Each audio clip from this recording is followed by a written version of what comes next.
Welcome to episode 158, Dressing for Success After 40. What does it mean to dress for success? It means you're putting forth the best version of you to help you get ahead at work.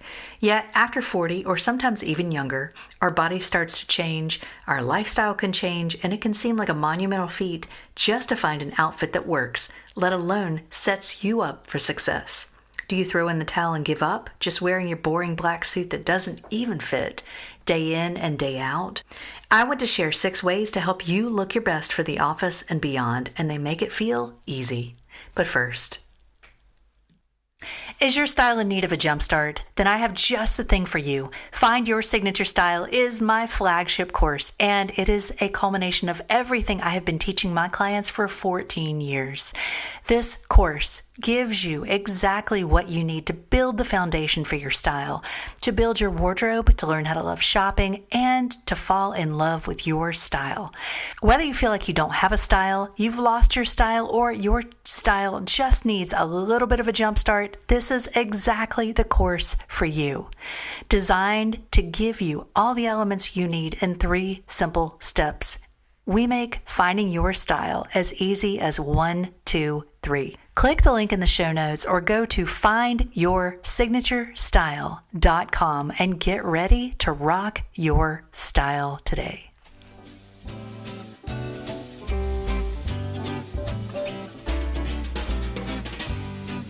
Welcome to Style by Michele, a podcast designed to empower you through personal style. I'm your host, Michele Nidifer, a master style coach, founder of Style Finder Boutique, and creator of the Style Finder ID system. I'm here to help you know what to wear, how to wear it, and how to get dressed in 7 minutes or less. Let's go. Hello, beautiful, and welcome back. Now, I hope you're having a wonderful week. I'm actually getting ready to head into the store and am working with a private client today. So I'm looking forward to just helping her discover what her style is and really get her style back on track, because I think that she has not really given it a whole lot of thought lately. And all of a sudden it's like, oh my gosh, I need to step it up a notch. So I'm looking forward to that. And also wanted to let you know that I have relaunched some personal styling packages. I kind of took a break from working with clients one-on-one, but have decided to open up some personal styling packages for both styling and for personal branding. And so if you are an entrepreneur starting your own business and you really want to learn how to be your brand, I've got a whole system that I use, and I would love to take you through that. And if you are just a professional woman or a woman who is ready to kick things up a few notches, then reach out. Let's schedule a time to chat. I want to hear about what your needs are, because I have several different ways to work with clients, and some of them are virtual. So no matter where you are in the country, I have worked with women all over New Zealand, Belgium, all over the place, and as well as all over the US. And if you're local, reach out and let's work together. We can do some things in person, or we can work together virtually as well. So I've worked with quite a few clients locally, virtually, because we're busy, right? And you just have to do what it takes. But I tell you what, the results have been amazing over the years. So I wanted to come on today and share with you about dressing for success over 40, because I think that something happens to women over 40. And especially if you're in the workplace, I think actually something happens to women over 40 anyway. And I was reading something the other day, and it was talking about how women are thought to become invisible. It's almost this expectation. And I've never really personally felt that, but I've heard from so many other women that they feel that there is this expectation that they become invisible. And it is my opinion that we're not put on this earth to be invisible. And it's when you can really cultivate your style in a way that's appropriate for you at every age. Now, I don't often use the term age appropriate. And I did recently shoot a podcast about dressing for your age and if it really matters. So go listen to that if you have any questions. But age appropriate, meaning what's right for you at every age. It's not necessarily what's right for everybody else, but it's what's right for you, and as well as what's right for what you do every day, the way you show up.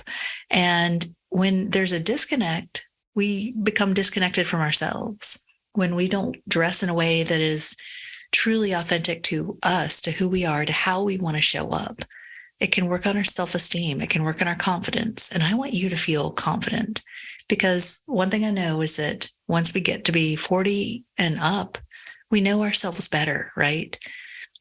And that should be enough to give you confidence. You know who you are. You know what you want to do in this world. And if you don't know, then reach out. Let's chat. Let's figure out what's going on.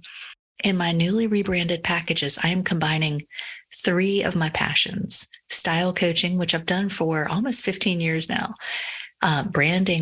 personal branding coaching, as well as life coaching, and which is it's sort of new with this certification that I'm working on, but it's something that I've really woven into my packages for years in some ways. And I am excited to be able to offer those. So reach out, let's chat, let's talk about it. So let's talk about dressing for success. The first thing to look at: has your body changed? I've worked with so many women over the years who have come to me who are professional, and they tell me they're so uncomfortable in their clothes. And what I've found is that they're not dressing for their bodies.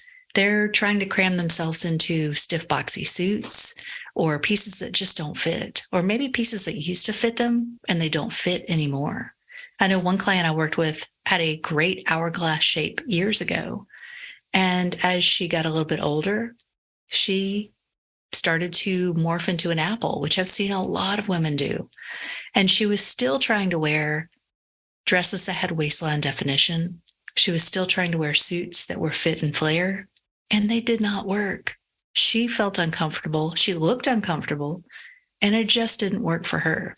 And so what I found is that when we could take her body type and find pieces that were right for her and really shift the fabrics that she was wearing, shift the colors, shift the cuts, it changed everything. She was so much more comfortable. And, when she was comfortable, she walked out the door and was so much more confident. She wasn't trying to be something she was not. And so stop trying to fit into stiff, boxy, uncomfortable clothes that don't feel like you. If you've had something that you've worn professionally for years and it's been sort of your uniform, reevaluate it. Does it work for you now? And if your answer is no, then it's okay to ditch it and find something else. There's something better for you. I know I see a lot of women wearing what I call their shoulds. That's her should outfit. Well, I should wear this because it looks professional, but I don't really love it. And a lot of times it's because of fit. Now, I know there are some occasions where you have to wear a uniform or you have to wear a certain something. But my best advice is get the best fitting piece you can and then have it tailored. A tailor can help with fit, especially with a uniform. Now, there are 3 things I want you to think about when it comes to knowing what fits your body. First of all, how does it fit? Does it fit your body? Or is it too big? Is it baggy in certain areas? Does it flatter you? Does it feel good? Is it functional? Basically, it's the 5 F's of fashion, which I have a whole podcast on that. But the other F I want you to think about is fabric, because oftentimes I've found that just by switching a fabric, maybe you were wearing a stiff, boxy fabric, and when you could wear something that maybe had some stretch or was a little bit drapable, maybe you traded in your stiff, boxy suit jacket for a more drapable jacket. The effect will be completely different. So you want to find things that flatter your shape right now. Number 2, ladies, we're going to talk honestly about this, but stop using black as a crutch. Period. I think that since we're out of college or out into the workplace, there is an underlying message that I'll just wear black. Black's professional. Sure, black's professional, but there are other colors that can be just as professional and just as versatile, and far more personalizing and flattering. Black is a crutch for a lot of women. And typically when I see someone wearing what I call their shoulds, they're wearing black, maybe black and white. Now, black, I know, can be very authoritative, but it can also be very overdone. And it can be boring. I know a lot of men wear black. Men don't have as many options as women do. So here's where you have an advantage. What about charcoal? What about navy? What about camel, winter white, chocolate? All of these are just as versatile, just as neutral. And you're going to stand out in subtle ways. I should say, instead of stand out, I should say you're going to set yourself apart. And it can help you to become memorable for all the right reasons. Let's say you have blue eyes and you show up in a navy suit or a navy outfit or dress. It's going to make your eyes pop. People are going to look at your eye. Eye contact is going to be easier for you. Use that to your advantage. And if you work in a more casual workplace, or maybe you work from home, still explore some new colors. You don't always have to wear black, especially if you're on Zoom. In fact, if you're on Zoom, I encourage you not to wear black because black doesn't really show. I mean, sure, it can hide, and I know that's what a lot of people want, but why not wear something near your face that's going to light you up? If people can only see you shoulders up, why not wear something that makes you look fabulous? Number 3, heels are not a must. Now, I know a lot of you out there are saying, well, I don't even wear heels. Well, this is not necessarily for you. But let's talk about heels, because I think that there is, again, an underlying, very sexist feeling that women should wear heels. And especially if you work in a courtroom or you are in a bank or you work with a lot of men, women can feel the need to wear heels. Now, if you absolutely adore heels and you can walk in heels comfortably, then you go, girl, you wear heels. They're great for you. But I feel that too many women set foot on the stage, set foot out the door, and they wear their heels for a few minutes or for a little while, and their feet start to hurt, and they take their shoes off. I was listening to a podcast yesterday, and the woman that was speaking was talking about how she wore heels on stage, and her feet started to hurt. And so midway through her presentation, she stopped, she took her shoes off, and she continued. And in my opinion, that is completely unprofessional. Completely unprofessional. Because number one, it's a distraction. People are now wondering, well, why are you even wearing heels? Or they're just distracted from your message. But what this woman said, she said she had actually seen Oprah on stage, and Oprah did the exact same thing. And she took that as her permission slip to do it again and again and again. But my point is, why bother wearing heels if you can't even wear them for the duration of a presentation? Why bother? Why not take the time to find shoes that feel great and that look fabulous? Because I tell you what, they exist. I don't wear heels. I've never worn heels. Part of it is because I'm tall, but the other part is I just don't like heels. They are uncomfortable for me. And I want comfort. Sometimes I wear a wedge. Sometimes I wear a kitten heel. Now, I do love kitten heels, but I don't wear them often because they're not that practical. They're very delicate. They're very dainty, and I'm not necessarily a dainty person. So heels are not a must. So if you have been making yourself wear heels, if you have been forcing yourself to wear heels and you think you would rather wear something else, explore alternatives. They're out there, I promise you. And your feet will thank you later. But so many women have come to me and said, oh, I've got hammer toes now, or I've got foot problems, or I have arch problems. Yeah, seriously. And then what happens? You're relegated to only sneakers for the rest of your life. Why do that to yourself? Why would you do that to yourself? Heels are gorgeous. I love the way they look, but I cannot stand to wear them, so I choose not to. I wear boots, I wear booties, I wear wedges, I wear kitten heels, I wear mules. But there are many, many alternatives that are far more appealing than seeing a woman who's kicked her shoes off.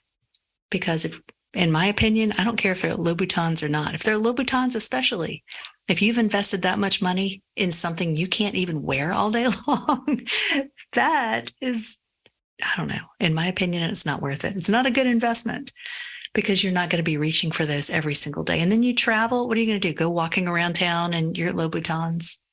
Maybe some of you will, and I'm sure you will. I'm sure that's great. But most of us find something that works for you. So they're not a must, but if they're your signature and they make you feel good, then you wear them. All right, number 4, let's talk about details. This is where I think a lot of women fall into ruts and a lot of women can blow it. Jewelry is one. With jewelry, I recommend that you take time to cultivate your signature look. Have a few pairs of earrings, have a few necklaces, have a few bracelets, rings, watch, etc. that work for you. When you take time out to know your best metal, to have a few pieces that can be interchangeable, first of all, you make it effortless. You don't want to have to pick out new jewelry every single day for your outfits. You make it effortless. And second of all, you have pieces that can work with many, many, many different outfits. Now, let's talk about the pantyhose debate. So many women ask me this all the time. Do I wear pantyhose? And my opinion is the same as it's always been. If you feel so uncomfortable without pantyhose that you're not going to wear a dress, then wear pantyhose by all means and find the closest match to your skin tone. Or you could do a sheer black, or you could do black tights. We're seeing a lot of black tights now, but we're also seeing a lot of sheer black pantyhose. And of course, sometimes they're being worn as pants, but that's a whole other story. That's a whole other podcast. But black tights, sheer black pantyhose, or the closest match to your skin tone is appropriate. Don't go darker, don't go lighter. And something that, if you're going for something that's quote unquote nude, go for something that looks nude. You don't want to necessarily wear anything that's going to look artificial. Now, handbags. Typically, in a more professional environment, you want a very simple, understated handbag. Go for something simple, whether it is a shoulder bag, whether it is a crossbody bag, whatever it is. Crossbody bags can often be a little bit more casual, but they can work. If you have, a very simple, very elegant style crossbody bag, it can absolutely work. And so, but go for a very simple, understated bag. You don't want to go for one that's like super, super fussy. And what I recommend for a more polished look is clean your handbag out regularly. If you're one that carries around a handbag that's stuffed with to-do lists or coupons or agendas or notes to yourself or all sorts of things, what I recommend, I started keeping my handbag very clean. Very, very clean. And in fact, there is a place for everything. And I don't have much in there, but I clean it out every week to keep it clean. And I have just the essentials. I've got a little bag in there that has I carry my essential oils with me, my lipstick, my lip balm, and my comb are in there. So all my personal grooming accoutrements are in my little mini bag. I have my wallet. I have my mints. I always have my mints. I have my keys, and I have my business card holder. And then I do keep a couple of pens in the pocket. I always keep pens, and sometimes I carry digestive enzymes just if I'm taking those. But really, that's all I try to keep in my handbag. And whether it's a crossbody bag, whether it's my Neverfull, whatever it is, that's all I keep in there, and I keep it clean. And it just feels more polished. I feel more polished when I carry it because it's not grungy. It's not filled with junk. And so I recommend that you keep your handbag looking good. Clean it out, keep it whatever it is, whether it's designer, whether it's, something more understated or more simple, no matter what it is, you can keep it clean. You can keep it in good repair and keep it looking good, and choose a neutral color. A neutral color you can wear with a lot of different things and it will go easily. Or if you have a signature color, use that. But make sure that it doesn't totally clash with your outfit. Now, number 5, let's talk about personal grooming. This is definitely a place that a lot of women don't really put a lot of attention. And I'm not going to call you out here, but I really want you to think about 3 things primarily. Your hair. Let's talk about hair. Is your hair professional? Now, if you just throw your hair up into a bun or into a ponytail every day, I mean, that can certainly be professional, but you want to take time to do it in a way that doesn't look like you're just going to the gym. Messy buns, not really acceptable for a professional look. So you really want to think about that. A ponytail can look nice. My son and I have actually been watching Better Call Saul. Has anybody ever watched that? And Kim always wears, well, she usually wears a navy suit, which looks great on her because it pops her blue eyes. And she always has her blonde hair sleeked back into a ponytail. And you can tell, I've never seen her do it on the show, but you can tell she curls it with a curling iron. So she's got this little, almost like a little corkscrew. And it's fine. I think it works for her. I think she's got very, very thin, fine hair. So I've never seen it down. I'm not sure what it looks like, but it looks polished. It looks professional, and it's out of her way. I know personally, I struggle with that because I have very thick hair and it sometimes gets in my way, and I'm working on growing it out so I can wear it off my face more. But in the interim, it gets in the way. And so I do the best I can with my hair. But you definitely want to take time out to get a flattering cut. If you're not loving your haircut, I've talked to several women recently who are like, oh my gosh, I'm just tired. It's time for a change. So don't be afraid to break up with your hairdresser. And I'm not necessarily advocating that you do if you love her and love the cuts she gives you. But if you feel like, well, I'm kind of tolerating the cuts or the color, but you don't love them, maybe it's time for a change. And that's okay. Sometimes we do just change and it's time to move on. And so think about your hair. Is it where you want it to be? Does it reflect the woman that you want to be?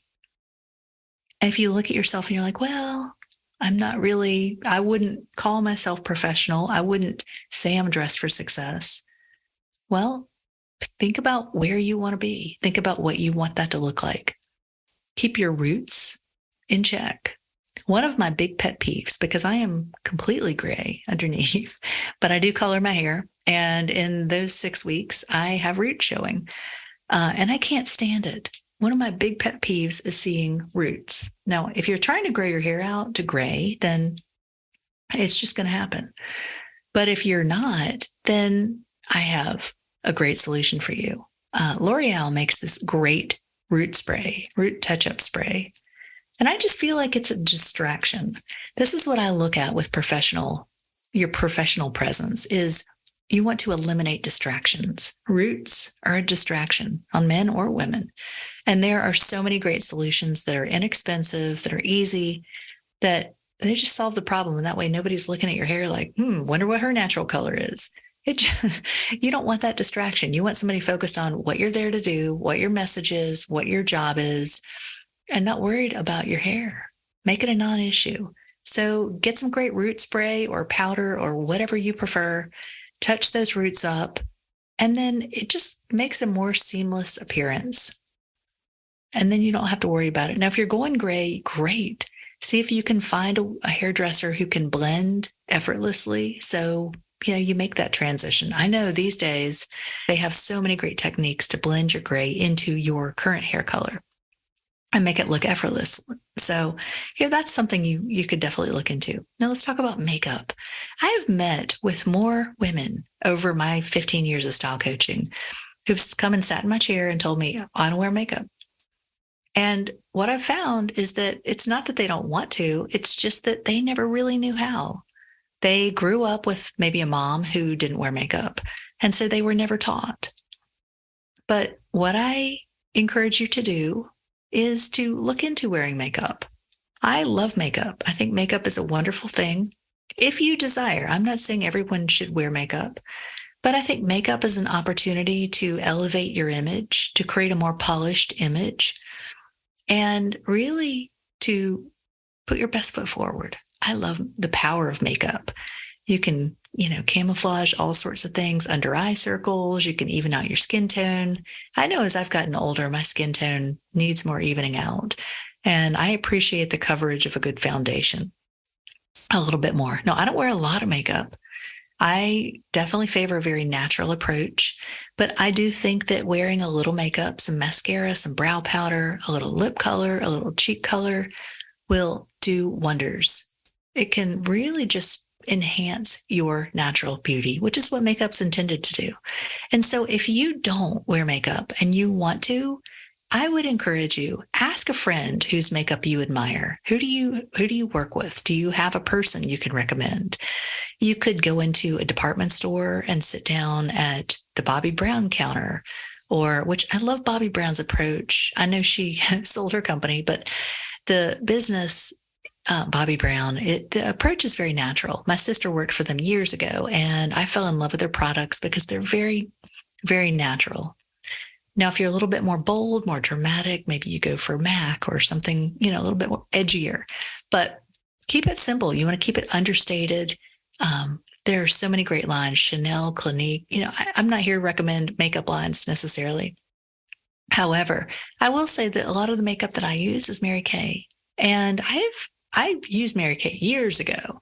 And then in the past, 4 or 5 years, I've been reintroduced to it. And I actually love the products. I love their mission, and the pricing is very affordable. So seek out a Mary Kay person. She can come to your house. She can give you a little mini makeover. She can teach you how to do it yourself, which is what you want. Because I think one huge thing with makeup, you can go to the makeup counter and they can do your face, but it's when you learn how to do yourself that it makes the difference. Because a lot of women have told me, I went and spent way too much money on makeup. Don't buy everything they show you.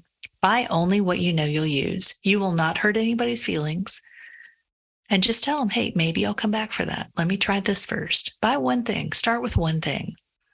But I have talked to way too many women who've spent $800 at the makeup counter, which you never, ever have to do. You don't ever have to spend that much money on makeup. You could spend, $20 at the drugstore and have a few things to get you started.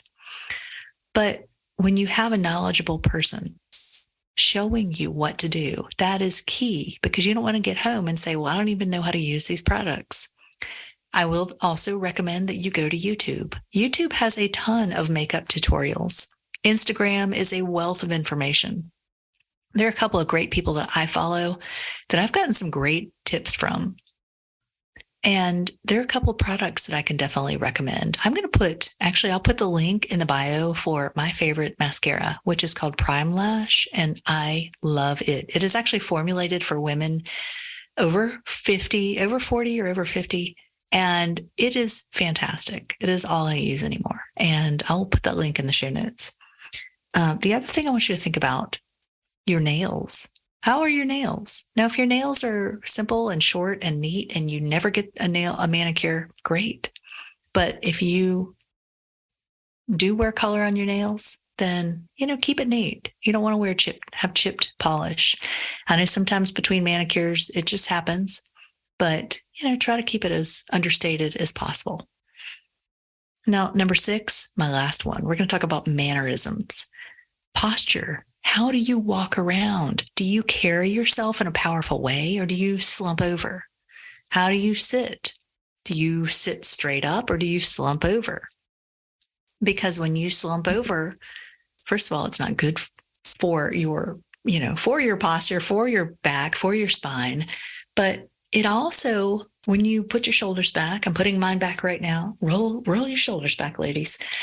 It will give you some lift. It actually can make you look slimmer, but I think it keeps me more alert. When I'm slumped over, usually I'm tired. I'm tired. So it looks like you're tired. It looks like you're not interested. Put your shoulders back. Look like you mean business. Your posture, the way you walk, the way you carry yourself says so much about you as a person and you as a woman, and you want to be perceived as confident. So think about, how do you walk? Watch yourself in a mirror or have somebody videotape you. Or ask somebody, when you see me walk across a room, do I look confident? Do you feel confident? And practice feeling confident, because you're amazing. You're already amazing. You're already beautiful. And I want you to feel confident. Think about your language. What language are you using? Are you dropping 4-letter words? Are you letting the F-bomb fly? Are you using colorful language? Are you, is your language professional? Is it in line with who you are, what you do, your job? Is it professional? I want you to think about that. Your voice. Think about the tone of your voice. You do not want to be the loudest person in your office. It can drive other people crazy. I know I've been in offices and you've got somebody who is just so loud, and you're trying to have a phone conversation or you're trying to record a video, and you've got somebody in the background who is super loud, and it's a distraction. It's not only a distraction to you, but like the other person you're talking to, or if you're shooting a video, like it will drown you out, and it can be really challenging. So don't speak in a way that is a booming voice. Try to keep your voice at a moderate level. If you're on a Zoom call, you don't need to be super loud. Just speak at an average tone. But you don't want to be too quiet either. I know when I grew up, I was very quiet. I was very shy. And I would say I was very soft-spoken. I think only in the, I don't know, maybe the past 20 years or so, has my voice really come out. And I'm not loud at all, but I'm definitely a lot louder than I used to be. So think about your voice, though. Think about what level is your voice. Can people hear you clearly, or are they all saying, what? Can you speak up? Or are they, do you feel like you're overwhelming everybody? So find a happy medium. And then the other one is your habits. How do you hold your hands when you stand, when you're having a conversation with someone? Do you have your arms folded? Are you open?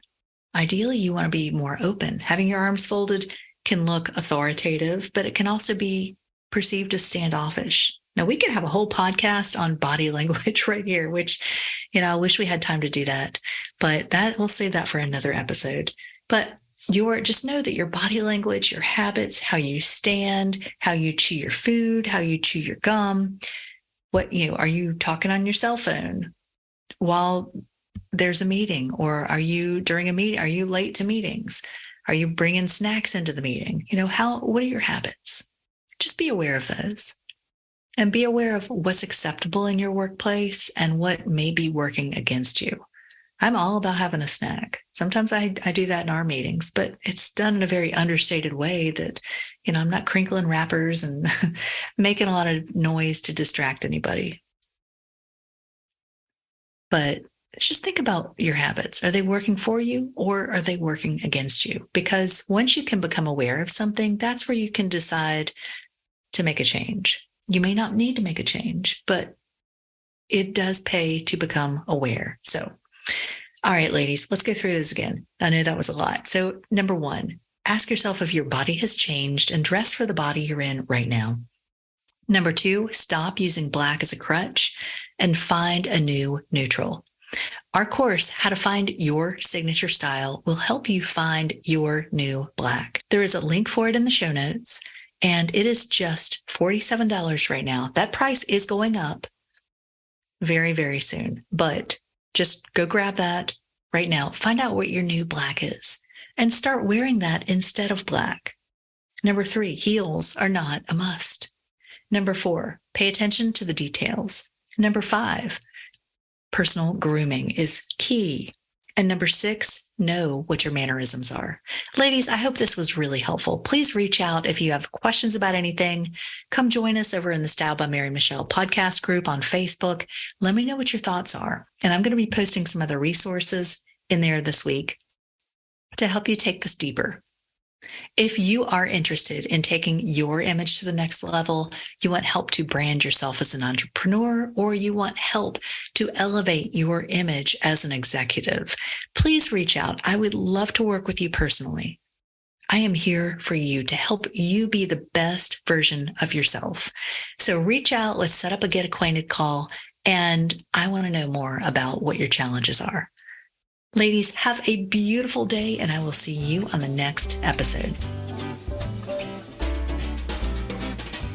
Thanks for tuning in to Style by Mary Michele, where women come to get dressed in 7 minutes or less. If you enjoyed this podcast, I invite you to leave me a 5-star review on iTunes or wherever you're listening. Be sure to follow me on Instagram at Style by Mary Michele and shop our boutique at shopstylefinder.com for the best in upscale casual apparel. Better yet, if you're in the Raleigh area, come see us. We're located in the North Hills Shopping Center, the premier shopping district in Midtown Raleigh. For details and links mentioned in this episode, be sure to see the show notes. Have a beautiful week.